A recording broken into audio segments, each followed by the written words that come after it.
Okay, so for any of you that were there or weren't there last time, I started a three-part series on Jewish prayer and specific blessings.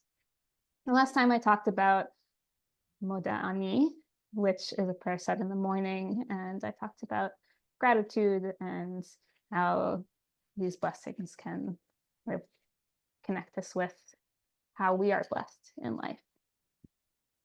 And in the Jewish tradition, there are all sorts of different blessings to mark special occasions. And a common one, which marks many different firsts for us, is the Shehecheyanu. And it goes, Baruch atah Adonai Eloheinu melech haolam, Shehecheyanu v'kiyamanu v'higiyanu lazman hazeh, which means, blessed are you, Adonai our God, sovereign of all, who has kept us alive, sustained us, and brought us to this season. And this is something that you can say the first time you do something each year. And I think I will be talking about the Jewish New Year. So we're at a time of a lot of firsts. One thing you can do is you can say the blessing every time you eat a fruit for the first time that year. And then some maybe common times we might have heard it outside of that is the first time you light a menorah for the year, you say the Shehecheyanu. And the first time you eat matzah, and that's kind of built into the Passover service that you would say that. And then you also could say it when you see a friend for the first time in a long time. So Bob, when he comes out to Maine, could say the Shehecheyanu a bunch of times, or one big time. And then you can also say it for your own special big moments. Maybe the first time you do a different quilting pattern, or the first time you sing in front of people, or sing for the first time in front of people. Anything that's meaningful to you, you can mark in this special way by saying, thank you for keeping me alive and sustaining me to be brought to this particular moment in life. So similar to the Moda'ani prayer, it's another moment for gratitude for life and for being. And particularly with this one, for being in this season of life, for being in this moment of life. So we can think about, with the seasons, the 4 seasons, how can we be grateful and be fully present in each season? And right now, at least if you're in Maine, if you walk around, you see that fall is pretty much coming to a close. There's still some leaves hanging on, but they're a little more brown or at least yellow. And you can kind of start to feel the winter coming. And if you don't like winter, or if you're kind of prone to seasonal depression or just being down in the winter with less light, then you might have a feeling of dread that comes with shorter days and colder temperatures. But I find that when I can appreciate and lean into each season for what it is, then we can, I think, live a more joyful life, live a more grateful life. For me, during the winter, I keep all of my winter stuff in the trunk of my car. I have my ice skates and my snowshoes and my skis just in case the opportunity ever arises. And I just try to lean into the blessing that is each time of year. Then we can also think of seasons as in seasons of life. And so, we have a lot of different seasons of life on this call. People who are, just in different phases of life, and they come with their own challenges and they come with their own blessings. But I think when we're able to be present and not stuck in the past, and able to see the blessing that is in right now and in this season really offers us the opportunity to, again, lean in to the blessings that exist in the here and now.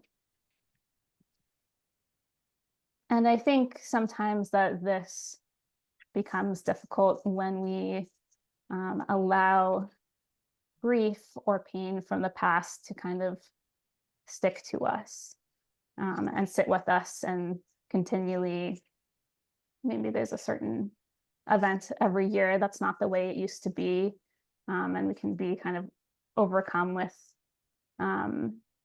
nostalgia, but also kind of or regret, kind of a negative association because we miss what was. But I think when we kind of allow that to stick with us, it doesn't leave room for what could be, what new traditions we can form, what this season of life offers for this continual event, or just what we're experiencing in our lives today. And we just went through Sukkot, and traditional to read on Sukkot is Ecclesiastes. And I think there's a really beautiful section that I think about sometimes.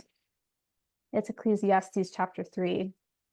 It says, "A season is set for everything, a time for every experience under heaven, a time for being born and a time for dying, a time for planting and a time for uprooting the planted, a time for slaying and a time for healing, a time for tearing down and a time for building up, a time for weeping and a time for laughing, a time for wailing and a time for dancing, a time for throwing stones and a time for gathering stones, a time for embracing and a time for shunning embraces." I'll skip forward a couple. "A time for loving and a time for hating, a time for war and a time for peace." And I think this really beautifully illustrates this idea that we can't be in one mode all the time. We can't be at peace with everything and everyone all of the time. We can't always be planting. There's a balance that needs to happen in life. There's a give and a take. And I think something we can do is we can ask ourselves in a realistic way, what's the season that we're in life? We might not always be in the season that we used to be in. We might not always have the same capacity that we used to have. So we can think to ourselves, can I accept the season that I'm in? Can I accept where I'm at with things? Or perhaps things need to change. I'm in a season where what worked before for me doesn't work anymore.